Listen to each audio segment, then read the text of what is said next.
Kaya na yung mga youth fellowship namin, brother, hindi lang siya yung puro preaching, hindi lang puro study ng word, hindi lang puro prayer. Talagang may bonding kami.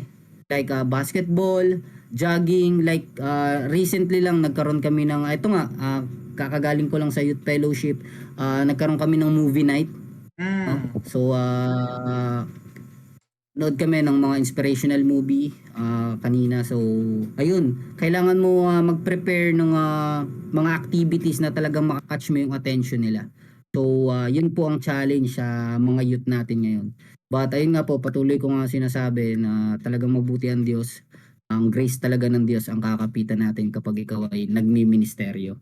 Yeah. Yeah, actually yan, galing nung transition mo bro kasi yun din yung gusto ko itanong si um, being a youth leader, being a youth pastor, how does that shape yung relationship mo with God? Paano nun na shape yung relationship mo with God? Ano din kasi bro no?